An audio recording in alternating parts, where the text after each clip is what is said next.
What's up, y'all? AC here for another review, and today I'm reviewing Lil Keed's newest album, Trapped on Cleveland.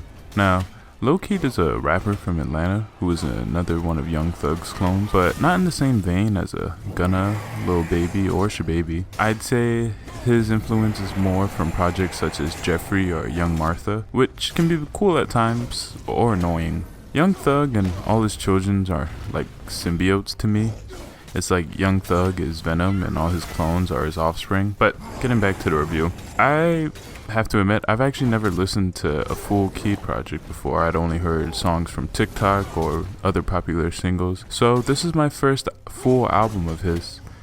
And I have to say that Trapped on Cleveland is a project that has some bright spots all throughout the track listing, which I enjoy, but overall I would have a difficult time revisiting this project.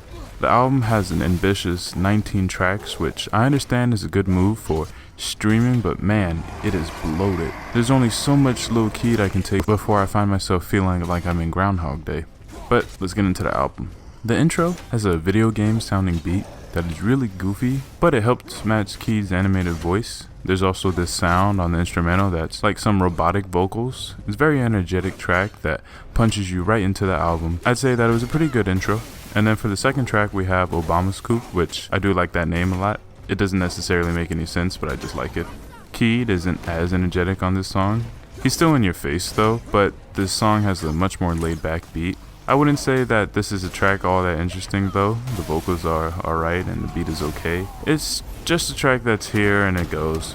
The song Trippin' has a beat that is constantly creeping through the track's duration. There's also this warp sample occurring in the background that helps add an interesting layer to the instrumental. Keed sounds how he usually does, except for this part on the track where he deepens his voice, where he really reminds me of Young Thug on songs such as Harambe, which is a great song. I highly recommend you check it out.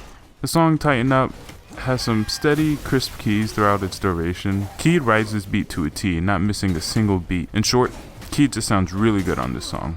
Kiss and Peace. At first I wasn't feeling the song, but it really grew on me as I kept going on. The song somewhat had a silly sample. Keed flows really well towards the end of his verse, and Thug sounded really good. There was one bar from Keed that made me laugh where he said, "Till my white bitch and black bitch make a s'more," which I gotta say, cool for you, man. Whatever works. The song Fox 5 has a male vocal kind of singing or chanting in the background that really stood out to me at first, but as the track continued I found it to be rather annoying. As always, for some reason Gunna had a pretty good feature. He honestly dominated the track. Gunna was eating. Keed did a good job on his second verse. His vocals were super high, and when he started rapping more aggressive I thought it sounded really good. It made me wish that it was something that he would do more often. I'll mention the lyric, "Rich nigga, I don't eat Popeyes," to which I'll say, if I were to become rich, I'd probably still eat Popeyes. The song Cold World has a guitar sample and it's pretty standard trap beat. Honestly, the song just sounded like a Polo G instrumental with Little Keed on it. It wasn't anything crazy. I'd say that Keed was just alright.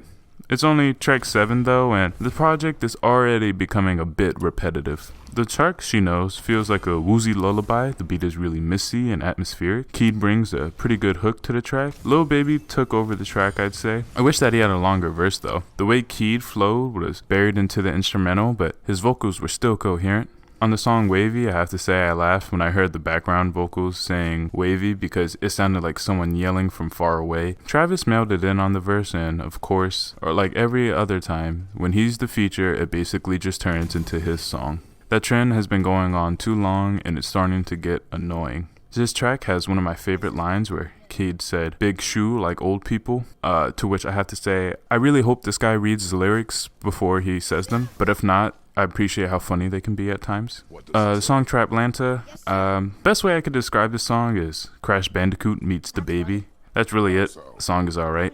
Don't Stop has a beat that surprised me considering Ty Dolla $ign was on the track. It wasn't poppy at all. Instead, it reminded me of a bit of a Drain Gang beat. Ooh.